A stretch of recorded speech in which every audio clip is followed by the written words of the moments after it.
नमस्कार दोस्तों। कुएं का पानी की कहानी। एक किसान बहुत परेशान था। उसे अपने खेतों को सींचने के लिए पानी की जरूरत थी, इसलिए वो कई दिनों से अपनी जमीन के आसपास किसी कुएं की तलाश कर रहा था। इसी तलाश में वो घूम ही रहा था कि अचानक उसे एक कुआं दिखा। ये कुआं उसके खेत से बहुत नज़दीक था, इसलिए किसान बहुत खुश हुआ। उसने सोचा कि अब उसकी परेशानी खत्म हो गई। ये सोचकर वो खुशी खुशी घर चला गया। अगले दिन वो पानी लेने कुएं पर पहुंचा।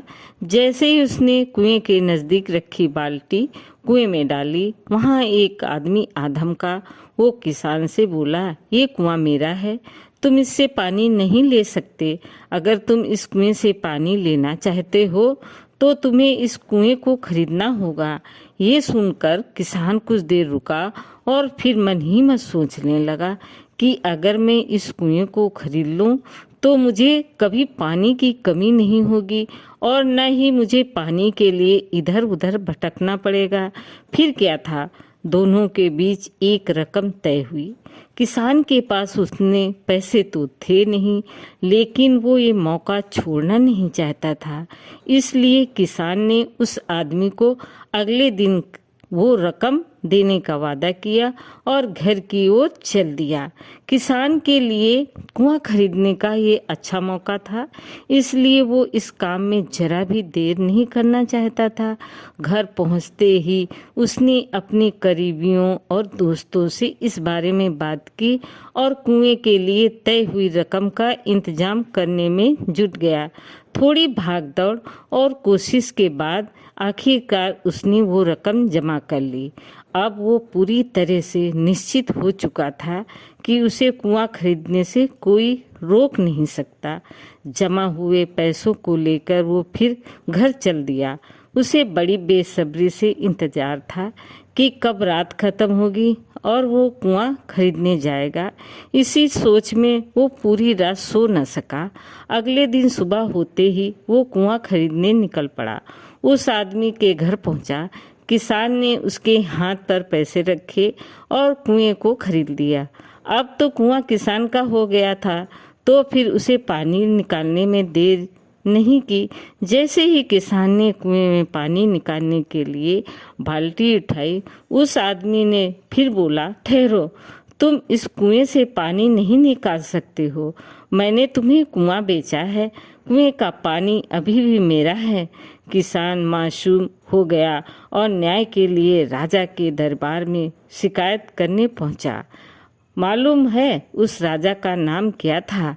राजा अकबर। राजा अकबर ने उस किसान की पूरी कहानी सुनी और फिर उस आदमी को दरबार में बुलाया जिसने वो कुआं बेचा था। राजा का फरमान सुनते ही वो आदमी भागा भागा दरबार में हाजिर हो गया।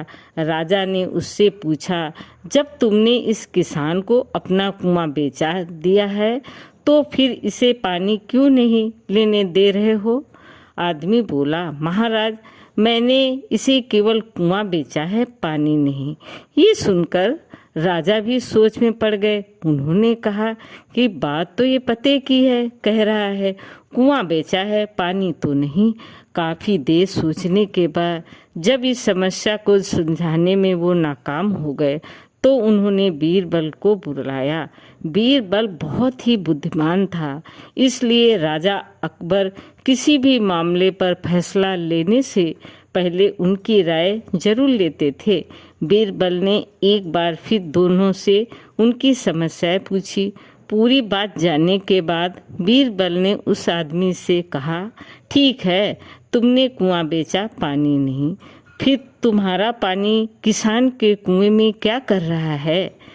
कुआं तुम्हारा नहीं है, फौरन अपने पानी को कुएं से बाहर निकालो। बीरबल का इतना कहते ही उस आदमी को समझ आ गई कि अब उसकी चालाकी किसी काम की नहीं आने वाली।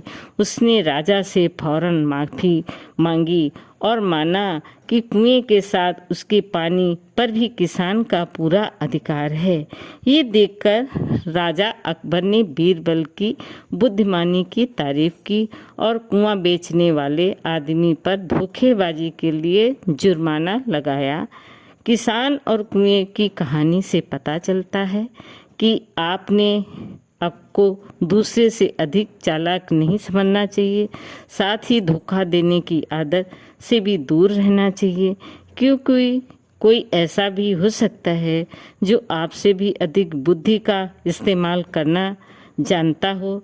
ऐसे में आपका धोखा पकड़ा जाएगा और आपको अपने किए का भुगतान करना होगा, जैसे इस कहानी के अंत में कुआं बेचने वाले आदमी को करना पड़ा। दोस्तों,